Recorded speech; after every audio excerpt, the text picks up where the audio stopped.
दोस्तों, मैं मनीष कुमार भोज आप सभी का अपने YouTube चैनल पहाड़ एजुकेशन में हार्दिक स्वागत करता हूं।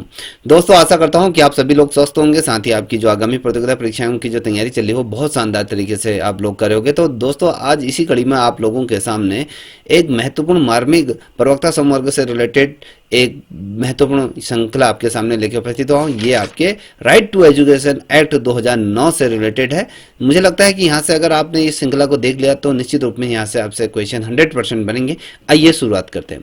देखिए दोस्तों, महत्वपूर्ण बिंदु मैंने लिखा है यहाँ पर, आप देख पा रहे होंगे। तो यहाँ पर देखिए, right to education RTE act 2009 कब लागू किया गया था, आपको ये पता होना चाहिए। 2010 में इसे लागू किया गया था, 1 अप्रैल 2010 को इसे लागू किया गया।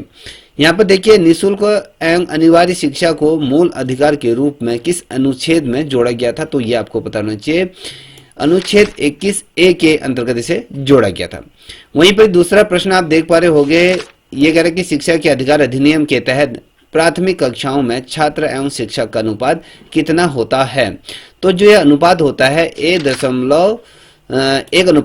1:30 बच्चों पर एक शिक्षक यहाँ पर नियुक्त होगा, ये आपको पता होना चाहिए। राइट टू एजुकेशन 2009 के तहत शिक्षकों के लिए एक सप्ताह में न्यूनतम कितने घंटे कार्य करने होते हैं, तो यहाँ पर आपको पता होना चाहिए। ये 45 घंटे क्या होने चाहिए, एक सप्ताह में कम से कम एक टीचर को 45 घंटे आपको पढ़ाने हैं एक सप्ताह में। राइट टू एजुकेशन एक्ट के तहत अगर हम कहें प्राथमिक स्तर पर न्यूनतम शैक्षणिक घंटे का कार्य दिवस होते हैं। अगर हम देखें प्राथमिक स्तर पर अगर न्यूनतम शैक्षिक घंटों का अगर कार्य दिवस की अगर हम बात करते हैं तो ये 800 से 200 दिनों तक ये होता है। तो याद रखिएगा, 800 घंटे और 200 दिन यहाँ पर होता है। हमने यहाँ पर न्यूनतम शैक्षिक घंटों की अगर बात करें तो ये 800 घंटे होते हैं। अगर हम कार्य दिवसों की बात करते हैं तो 200 ये दिन होते हैं, याद देखिएगा। अब वहीं पर आप देख पा रहे होंगे, ये कह रहा है कि निःशुल्क और अनिवार्य शिक्षा के अधिकार में किस आयु के बच्चों को रखा गया है, तो आपको पता होना चाहिए 4 से 14 वर्ष की आयु के बच्चों को ये रखा गया है। वैसे बेसिकली अगर हम देखें राइट टू एजुकेशन 6 से लेकर 14 वर्ष के लेके, ठीक है, याद देखिएगा। अब यहाँ पर देख पा रहे हो, राइट टू एजुकेशन एक्ट के तहत अगर हम कहें प्राइवेट स्कूलों में कितने प्रतिशत सीटें निर्धन विद्यार्थियों के लिए आरक्षित होगी, तो आपको पता होना चाहिए कि 25% सीट यहाँ पर क्या होंगे, निर्धन बच्चों के लिए आरक्षित होंगी। अब यहाँ पर आप देख पा रहे होंगे, मैं कह रहा हूँ कि राइट टू एजुकेशन को लोकसभा में कब पारित किया गया था, तो ये आपको पता होना चाहिए 4 अगस्त 2009 को ये पारित किया गया था। वहीं राज्यसभा में ये एक्ट कब पारित किया गया था, तो 20 जुलाई 2009 को इसे पारित किया गया था। और राष्ट्रपति द्वारा इसको जब मंजूरी दी गई थी तो 26 अगस्त 2009 को। ये सारी चीज़ें हमने आपकी जब क्लासेस चली थी, हमने क्लासेस में आपको ये पढ़ा दिया होगा। अगर जिन बच्चों ने ऑनलाइन जो बच्चे देख रहे हैं, अगर आपने नहीं देखी हो वीडियो, आप देख लीजिए। अब मैं कह रहा हूँ कि ये देखिए कि यदि प्राथमिक स्तर पर 150 से अधिक बच्चे हों तो इसके लिए क्या प्रावधान है, ठीक है। हमने कहा वहाँ पर आपको देखा होगा 1:30, तो यहाँ पर आप देख पा रहे हो 1:30 में हमने क्या कहा, 30 बच्चों पर एक टीचर होगा। यदि किसी प्राथमिक स्तर पर अगर 150 बच्चों से अधिक बच्चे हो जाते हैं तो उस समय उसके लिए क्या प्रावधान दिखेगा, तो वहाँ पर क्या होगा, एक प्रधानाध्यापक को, एक प्रधानाचार्य होगा, एक प्रिंसिपल होगा और 5 इसमें क्या होंगे, टीचर यहाँ पर नियुक्त होंगे। याद देखिएगा, 150 से ऊपर बच्चे हैं तो 5 शिक्षक और एक प्रधानाध्यापक उसमें नियुक्त किया जाएगा। राइट टू एजुकेशन 2009 के अनुसार अगर हम देखें उच्च प्राथमिक स्तर पर कक्षा 6 से लेकर 8 तक हेतु बच्चों या जो छात्र और शिक्षकों का अनुपात क्या होना। अगर हम कहें राइट टू एजुकेशन एक्ट के आधार पर अगर देखें, जो उच्च प्राथमिक स्तर पर अगर देखें 6 से लेकर जो 8 तक के जो कक्षाएं होती हैं वहाँ पर शिक्षक और छात्रों का अनुपात क्या होना चाहिए, तो 30 बच्चों पर एक शिक्षक होना चाहिए। या देखिए 30:1 का, तो 30 बच्चे एक शिक्षक यहाँ पर होगा।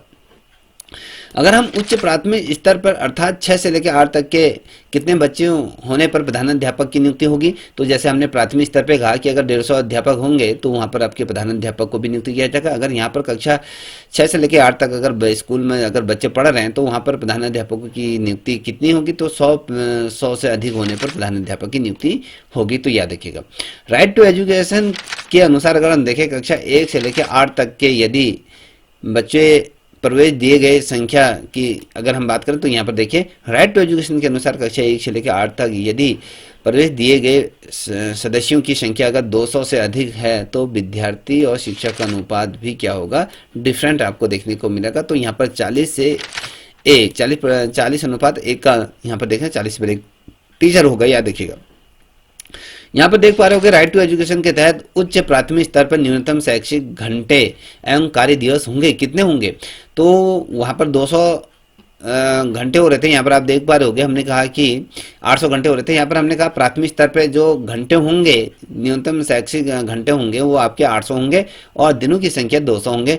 तो अब यहाँ पर आप देख पा रहे हो कि हमने कहा कि उच्च प्राथमिक स्तर पर 6 से लेकर 8 तक की अगर हम कहें तो यहाँ पर 1000 घंटे होंगे और कार्य दिवसों की अगर हम कहें यहाँ पर 200 की जगह यहाँ पर 220 दिन यहाँ पर बढ़ गए। तो यदि हम बात करें, यदि प्राथमिक स्तर पर एक विद्यालय में कुल 240 बच्चे हैं तो इसमें कितने शिक्षक होंगे? तो बेसिकली यहाँ पर क्या होंगे, आपके 6 शिक्षक यहाँ पर होंगे, एक प्रधानाध्यापक यहाँ पर नियुक्त होंगे। यहाँ पर सिर्फ अभी प्रधानाध्यापक को नहीं पूछा गया, यहाँ पर सिर्फ टीचर को पूछा गया। याद रखिएगा, यहाँ पर टीचरों की संख्या यदि प्राथमिक स्तर पर 240 बच्चे होते हैं तो उसमें आपके 6 अध्यापक कार्यरत होंगे। तो राइट टू एजुकेशन 2009 के अनुसार अगर देखें, प्राथमिक स्तर पर एक अध्यापक को कितने प्रतिदिन घंटे पढ़ाना होगा? देखिए, यदि प्राथमिक स्तर पर अगर हम देखें, जब टीचर स्कूल जाता है, प्रतिदिन की बात कर रहे हैं, तो उसको कम से कम 4 घंटे तो आपको पढ़ाना ही, उसे अनिवार्य है, पढ़ाना ही होगा। राइट टू एजुकेशन के आधार पर अगर देखें तो उच्च प्राथमिक स्तर पर एक अध्यापक को प्रतिदिन कितने पढ़ाना है? ये हमने यहाँ पर प्राथमिक स्तर की बात करें तो प्राथमिक स्तर पर 4 घंटे, और अगर हम कहें वहाँ पर अगर हम उच्च प्राथमिक में कहें 6 से लेकर 8 तक के, तो यहाँ पर 4.5 घंटे आपको पढ़ाने होंगे, आधा घंटा यहाँ पर बढ़ जाएगा। अब यहाँ पर देखो, राइट टू एजुकेशन किस धारा में यह बताया गया है कि बच्चों को शारीरिक दंड देना और प्रताड़ित करना मना है, प्रताड़ित करना मना है। ये देखिए, उच्चारण में उसको ध्यान मत दीजिएगा। तो यहाँ पर देख पा रहे होगे, ये धारा 17 के अधीन ही आता है। अगर आप धारा 17 का अगर उल्लंघन करते हो तो आप पे दंडित कार्रवाई होगी। तो यहाँ पर यह है कि बच्चों को आप इस धारा के अंतर्गत पीट या मार नहीं सकते हो, उसको किसी भी प्रकार का टॉर्चर नहीं कर सकते हैं, ठीक है, ये याद रखिएगा। अब यहाँ पर देख पा रहे होगे, right to education official name क्या है? अगर हम देखें इसको, राइट टू एजुकेशन हम कह तो रहे ना, निःशुल्क और अनिवार्य बाल शिक्षा अधिकार अधिनियम 2009, इसका क्या है, फुल फॉर्म है, याद रखिएगा। अब यहाँ पर देख पा रहे होगे, कक्षा 1 से लेकर 5 तक के अभ्यर्थियों के लिए विद्यालय की दूरी कितनी होनी चाहिए? तो विद्यालय की जो दूरी होनी चाहिए, 1 किलोमीटर के भीतर क्या होना चाहिए, आपका प्राथमिक विद्यालय होना चाहिए। कक्षा 6 से लेकर 8 तक के अगर हम उच्च प्राथमिक विद्यालय की बात करें तो 3 किलोमीटर में आपके उच्च प्राथमिक विद्यालय आपको मिल जाना चाहिए। और वहीं एक 9 साल के बच्चा जो पहले कभी स्कूल नहीं गया है, तो आरटी के अनुसार कक्षा में प्रवेश दिया जाए तो उसको हम अगर कहें तो चौथी कक्षा में धारा 4 के अनुसार उसको प्रवेश दिया जाए। अगर 9 साल का अगर बच्चा है जो कभी पहले स्कूल नहीं गया है तो उसको राइट टू एजुकेशन एक्ट के आधार पर अगर कहें, जो धारा 4 के आधार पर उसे चौथी कक्षा में आप क्या दोगे, प्रवेश दोगे, याद रखिएगा। राइट टू एजुकेशन एक्ट 2009 में कुल धाराएं और अध्याय और अनुसूचियां कितनी हैं? देखिए, इससे पूर्व हमने इसे कक्षा में पढ़ा था, मैंने आपको बताया था बेटा। तो यहाँ पर देखिए 38 धाराएं और 7 अध्याय हैं और एक अनुसूची के आधार पर इसको वर्णित किया गया। किस अध्याय में सर्वाधिक धाराएं हैं? तो आपको बताना है कि अगर हम कहें जो अध्याय 4 है, अध्याय 4 में 12 से लेके 28 ये धाराएं हैं। टोटल अगर हम कहें तो यहाँ पर 16 धाराएं आपको देखने को मिल जाती हैं अध्याय 4 के अंतर्गत। तो यहाँ पर राइट टू एजुकेशन एक्ट 2009 के अंतर्गत अगर कहें 2009 की धारा के अंतर्गत विद्यालय प्रबंधन समिति, स्कूल मैनेजमेंट की अगर हम बात करें तो यहाँ पर कौन सा प्रावधान है? तो ये जो आता है धारा 21 के अंतर्गत आता है, याद रखिएगा। राइट टू एजुकेशन की धारा के अंतर्गत विद्यालय प्रबंधन समिति, स्कूल मैनेजमेंट की अगर हम बात करें तो ये आपके धारा 21 के अंतर्गत आते हैं। तो राइट टू एजुकेशन 17 का जो प्रावधान है, जो धारा 17 है, वो क्या है? वो बच्चों को शारीरिक दंड नहीं देना है, तो याद रखिएगा। अब यहाँ पर देख पा रहे हो शिक्षा अधिनियम 2009 की धारा में छात्र और शिक्षा अनुपात वर्णित किया गया है। तो छात्र और शिक्षा का जो अनुपात होगा वो धारा 25 के अंतर्गत ये होगा, तो इसको भी ध्यान रखिए।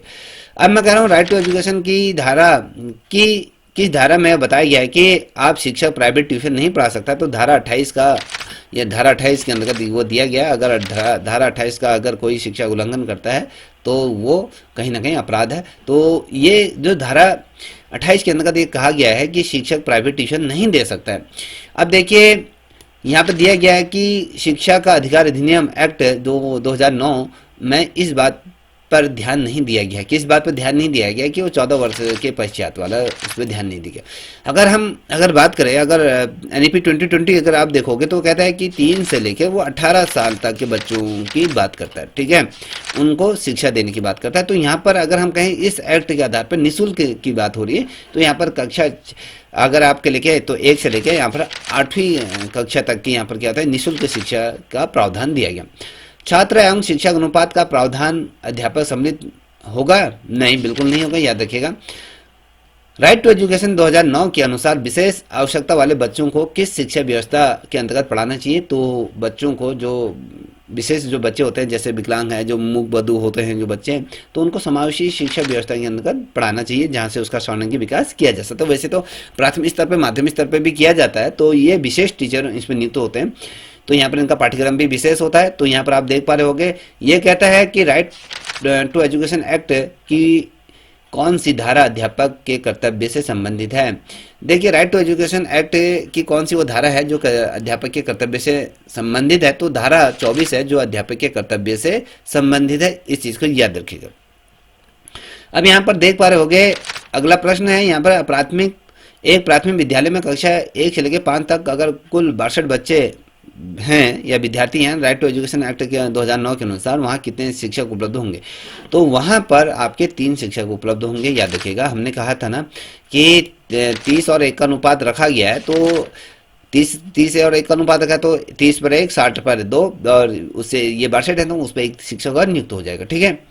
तो यहाँ पर आप देख पा रहे होगे, एक प्राथमिक शिक्षक को शिक्षक और तैयारी के लिए कितने घंटे प्रति सप्ताह राइट टू एजुकेशन एक्ट 2009 के अंतर्गत विहित किए गए हैं? तो 45 घंटे ये दिए गए।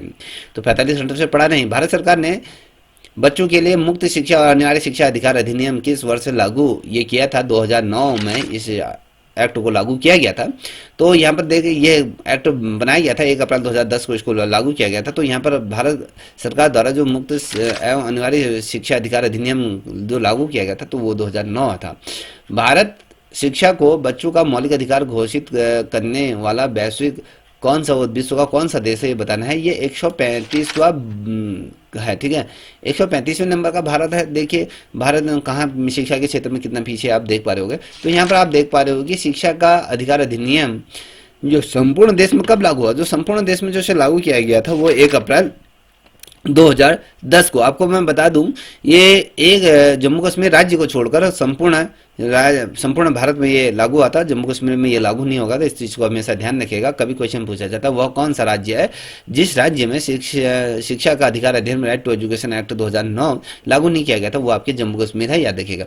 यहाँ पर निःशुल्क और अनिवार्य शिक्षा अधिकार अधिनियम 2009 के अनुसार 200 बालकों पर कितने शिक्षकों की यहाँ पर संख्या होगी? तो बेसिकली यहाँ पर 5 शिक्षकों की व्यवस्था होगी, याद रखिएगा, ठीक है। अब यहाँ पर देखिए, कक्षा 1 से 5 तक के बच्चों के संबंध में विद्यालय आपस में कितने किलोमीटर की दूरी के भीतर स्थापित किए जाएंगे? तो आपको ये होना चाहिए कि 5 किलोमीटर की दूरी पर 1 से लेकर 5 तक के विद्यालय क्या होना चाहिए? दूरी होना चाहिए। 1 किलोमीटर के दायरे में क्या होंगे? आपके प्राथमिक विद्यालय आपको मिलेंगे। राइट टू एजुकेशन एक्ट के तहत अध्यापकों के प्रशिक्षण के लिए मानकों का विकास व लागू करने का अधिकार किसके पास होगा? केंद्र सरकार के पास ये अधिकार होगा कि अध्यापक की क्या योग्यता होनी चाहिए, उसके क्या मानक होने चाहिए, ठीक है। और शिक्षा के अधिकार की प्रकृति कैसी होती है? संवैधानिक तौर पर से प्रकृति है, ठीक है, याद रखिएगा। अब यहाँ पर देख पा रहे राइट टू एजुकेशन एक्ट की जब हम बात करें, उसके तहत किस कक्षा तक बालक को रोका और निष्कासित नहीं किया जा सकता है? कक्षा 8 तक उसको बिल्कुल भी नहीं रोका जा सकता, ना ही निष्कासित किया जा सकता है। तो याद रखिएगा, ये महत्वपूर्ण श्रृंखला आप लोगों के सामने मैं लेके उपस्थित हुआ। अगर आपको ये बेसिकली आपके जो आप जिस चीज़ की तैयारी कर रहे हैं प्रवक्ता संवर्ग की, तो दोस्तों अगर आपको अच्छी लगेगी तो प्लीज़ आपसे रिक्वेस्ट है कि इस चैनल को आप सब्सक्राइब अवश्य करें, अपने दोस्तों को भी साझा करें। अगर कोई बच्चा ऑनलाइन क्लासेस ज्वाइन करना चाहता है तो वो मेरे नंबर 7055107377 पर कॉल कर सकता है, तो आपको क्लासेज यहाँ पर प्रोवाइड किए जाएंगे, ठीक है। तब तक के लिए इतना ही। जय हिंद, जय भारत, जय उत्तराखंड।